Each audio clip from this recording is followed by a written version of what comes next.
Hi everyone, the channel Easy Lecture welcomes you. In this video, we are going to discuss how to construct a state model for the given mechanical system. So in the previous video, we discussed how to construct a state model for an electrical system. So with that idea in mind, we are going to proceed with this video. Before entering into further discussion, subscribe my channel Easy Lecture. Now let us go for this discussion. So here a mechanical system is given which has two bodies of masses m1 and m2 respectively, and there is a force acting on the body of mass m1 directly, that is F of t. So there is the input force, there is the applied force, and there are many opposing forces due to the friction, due to the mass that is caused, that due to the mass of the body m1 and due to the mass of body m2, and dashpot that is connected between m1 and m2, and spring that is connected between m1 and m2, dashpot that is connected to m2 and connected to a fixed point, and there is another spring which is connected to m2 and another end is connected to a fixed point. The displacement that is occurring in body of mass m1 is y1 and the displacement of body m2 is y2. Okay, so this is the system, and I'm not going to write any free body diagram, draw any free body diagram, and from that free body diagram we can write the force mass relationship, using that relationship we can write the force mass equation.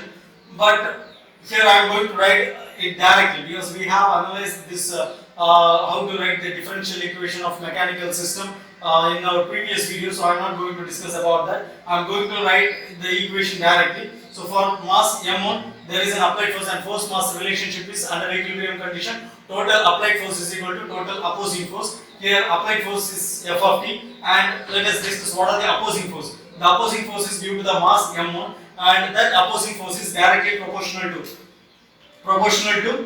acceleration. Okay, so I am writing the equation for body of mass m1 into d square y1 divided by dt square. So y1 is the displacement associated with the body of mass m1, and rate of change of displacement is velocity, and rate of change of velocity is acceleration. So here d square divided by dt square becomes acceleration. It is with respect to y1, the displacement. Okay, so the opposing force due to mass m1 is directly proportional to acceleration. Okay, and there is a dashpot. The opposing force due to dashpot is directly proportional to velocity. So b1, b1 is associated with both m1 and m2. So we can write dy1 divided by dt minus b1 into dy2 divided by dt. Actually, it becomes b1 into y1 d by dt of y1 minus y2.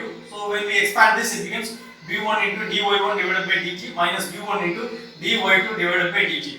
And now the opposing force due to spring k1. So k1 is also connected to body m1 and also m2. So the opposing force is equal to plus k1 into y1 plus minus k1 into y2. The opposing force due to spring is directly proportional to displacement, and these are the total opposing forces. It is equal to total applied force, which is equal to F of t. So this is one equation. Okay, now we are going to write force mass equation for body of mass m2, and the opposing force due to mass m2 is directly proportional to acceleration. The acceleration associated with body of mass m2 is d square y2 divided by dt square. So we can write m2 into d square y2 divided by dt square. Okay, then due to dashpot b2, the opposing force due to dashpot b2 is directly proportional to velocity, that is equal to b2 into rate of change of displacement, dy2 divided by dt. Okay, and also there is another dashpot which is connected between here m1 and m2. So the opposing force due to that dashpot b1 is b1 into dy2 divided by dt minus b1 into dy1 divided by dt. Okay, so we are writing the force mass relationship for the body of mass m2. So the acceleration, the velocity associated with m2 becomes positive and the m1 becomes negative. Okay. Now opposing force due to spring k2 can be written as, it is directly proportional to displacement. So plus k2 into y2, and also we have one more spring that is connected between M1 and M2. So opposing force due to K1 can be written as plus K1 into Y2 minus K1 into Y1. Okay, so here, so Y2 means we are writing the force mass relationship for body of mass M2. So for this displacement of M2 we are writing positive, and displacement of M1 which is Y1 we are writing negative. Okay, then this is equal to 0. Okay, so since there is no applied force to the body of mass M2, we are writing it as equal to 0. Okay, so the main idea, now we have to assign the state variables with these two equations.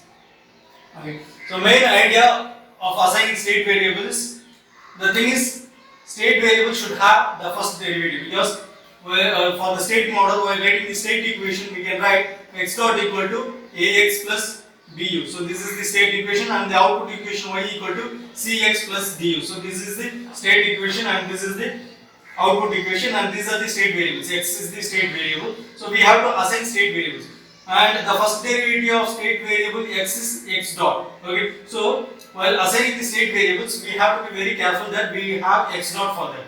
Okay, so in the given equations, okay, we have y1, and the first derivative of y1 is dy1 by dt. Similarly we have y2, the first derivative of y2 is dy2 divided by dt. So we can assign state variable as y1 and y2, and we will be getting the first derivative dy1 divided by dt and dy2 divided by dt respectively. Similarly, if we assign a state variable, if we assign dy1 divided by dt as a state variable, then we have the first derivative for this term also. The first derivative is d square y1 divided by dt square. It may be the second derivative of y1, but it is the first derivative of dy1 divided by dt. Similarly, dy2 divided by dt is that if we assign state variable dy2 divided by dt as a state variable, then the derivative, the first derivative of dy2 divided by dt is d square y2 divided by dt square.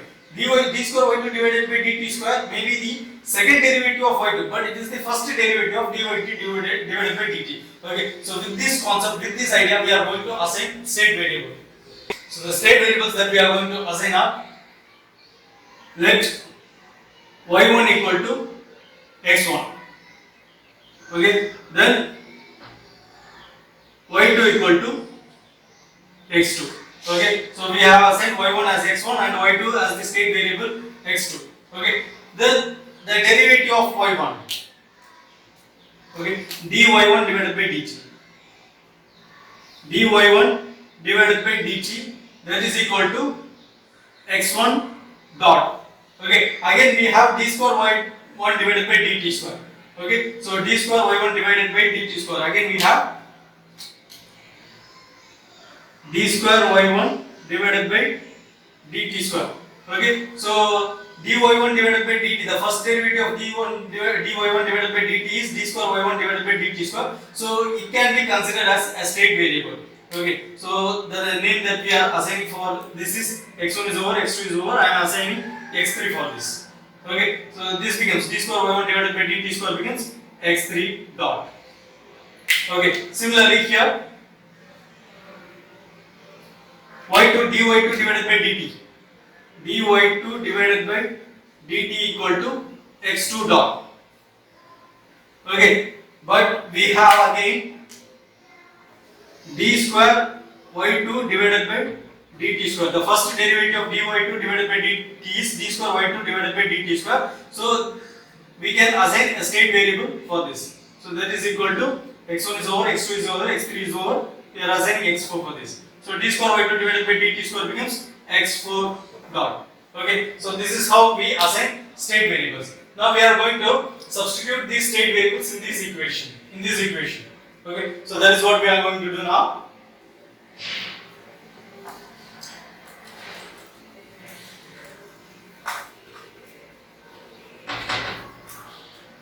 Now I am going to apply these state variables in the first equation. So m1 into d square y1 divided by dt square. Okay, so m1 into d square y1 divided by dt square. D square y1 divided by dt square is x3 dot. Okay, plus b1 into dy1 divided by dt. dy1 divided by dt can be written as x1 dot or x3. Okay, but we should have a clarity on this. Here we have written x3 dot. Okay, so here if you write x1 dot, then we have to derive the equation for x1 dot and also x3 dot. Okay, but for x1 dot we can derive it directly, x1 dot equal to x3, so we can write directly as x3. Okay, the idea is while writing the equation, only one first derivative should be written. Only terms, the state variables with dot should be written only once. Okay, that is the idea here. Okay, so x3, since x3 is written as x3 dot, okay, so there is a dot for this one x3. Remaining terms should not involve dot. Okay, so here you should not write x1 dot, instead of you have to write it as x3. b1 into dy1 divided by dt is over, minus b1 into dy2 divided by dt. dy2 divided by dt should not write it as x2 dot, because already we have assigned a dot for we have written a dot variable, a variable with dot. So let us write it as x4. b1 into x4. Okay. Then plus k1 into y1 plus k1 into x1. Okay, y1 is assigned as x1 plus k minus k1 into y2 minus k1 into x2. Okay, so y2 is assigned as x2. That is equal to f of t, and we have forgotten one thing. The input variable u is equal to f of t is equal to u should be assigned. This is equal to u. Okay. Now we have written the first equation in terms of state variables. Now we have to keep x3 dot alone in the left hand side, and we have to bring all the other terms to the right hand side. So we have to equate this equation for x3 dot. Okay, so x3 dot equal to, let us write in order of x1, x2, x3, x4. So x1 we have x1 here. So x1 it is plus k1 x1. When this k1 x1 is brought to the right hand side, it becomes minus k1 divided by m1 into x1. So this m1 is here, m1. Okay, m1 into x3 becomes, when we bring m1 to the right hand side, it comes in the denominator. Okay, then x2, it is minus k1 into x2. When we bring minus k1 into x2 to the right hand side, it becomes plus k1 into x2. So plus k1 into x2 divided by m1. And x3 we have here, it is plus b1 into x3. When we bring plus b1 into x3 to the right hand side, it becomes minus b1 into x3 divided by m1. And this term becomes plus b1 divided by m1 into x4. Okay, so this equation is over. Now we are writing this equation in terms of state variables. So m2 into d square y2 divided by dt square, d square y2 divided by dt square is x4 dot. x4 dot plus b2 into dy2 divided by dt plus b2 into dy2 divided by dt is x2 dot or x4 dot. We should not write x2 dot, we already have written x4 dot, so we have to write x4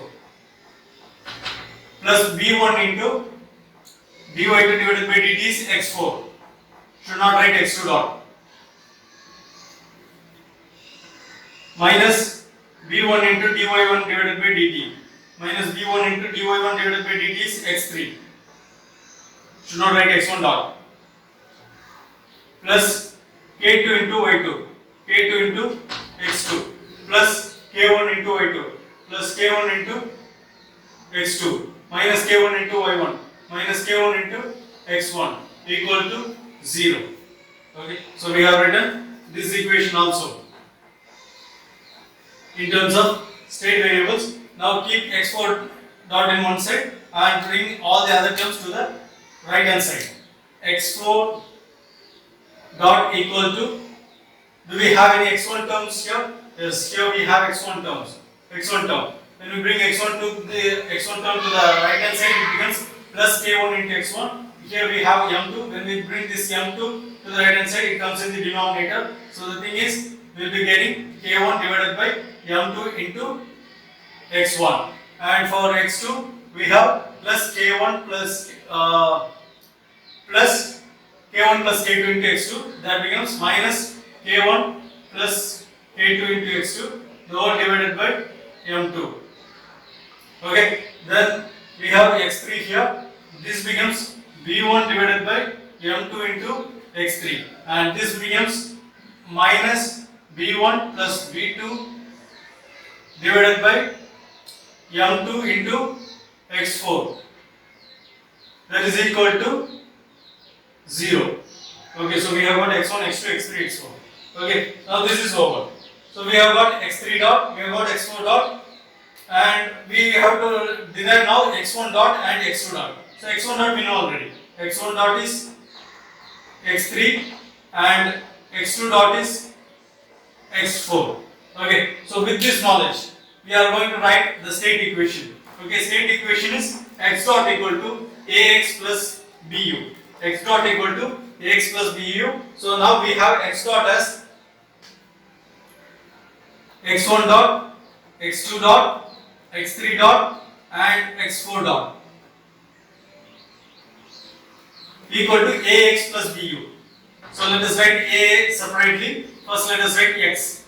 x1, x2, x3, x4. These are the state variables. Now we are going to write the system matrix. There is nothing but A matrix. We can write the system matrix or A matrix from this equation.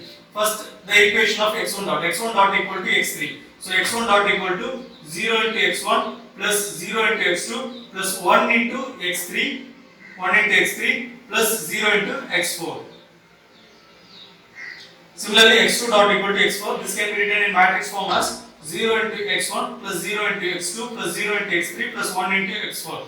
Similarly, x3 dot equal to minus k1 by m1 into x1 plus k1 divided by m1 into x2 minus b1 divided by m1 into x3 plus b1 divided by m1 into x4. Now x4 dot equal to, from this equation we can write, it is k1 by m2 into x1 minus k1 plus k2 divided by m2 into x2 plus b1 divided by m2 into x3 minus b1 plus b2 divided by m2 into x4. So this is a matrix. Okay. Plus b into u. So we have written x dot equal to ax, and now we have to write bu. Okay. So only in the first equation we have got u. So I forgot to write here. This is plus. So I forgot to write this term. Plus 1 by m1 into u. So 1 by m1 into u, how can we write this in matrix form? Okay, it is related with x3 dot. So x1 dot doesn't have u term. x2 dot doesn't have u term. x3 dot has u term, and it is 1 by m1 into u. So 1 by m1. x4 dot doesn't have any u term, so it is 0 into u. Okay, so this is state equation. Now we are going to write the output equation. Output equation is y is equal to cx plus du. Y is equal to cx plus du. So here the outputs are two displacements. The displacement in body of mass m1 is y1 and displacement of m2 is y2. Those are the outputs. Okay, so y1 and y2 are the outputs. y1 equal to x1 and y2 equal to x2, that we know already. Okay, so we know that y1 equal to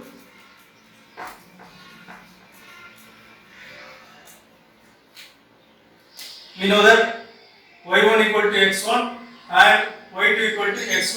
y1 and y2 are the outputs. So how can we write this one in matrix form? So y is equal to cx plus du. So y is y1, y2 in matrix form. That is equal to cx plus du. X is the state variable, state vector, and here we have x.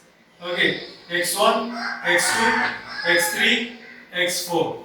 Okay, then for du we do not have any du since no input term is involved with the output in the equation. Okay, now we have to perform matrix multiplication, and so that we can derive this output matrix. Okay, so y1 equal to x1. So 1 into x1 plus 0 into x2 plus 0 into x3 plus 0 into x4. Similarly, y2 equal to x2. So y2 equal to 0 into x1 plus 1 into x2 plus 0 into x3 plus 0 into x4. Okay, so this is output equation. This is state equation. This is output equation.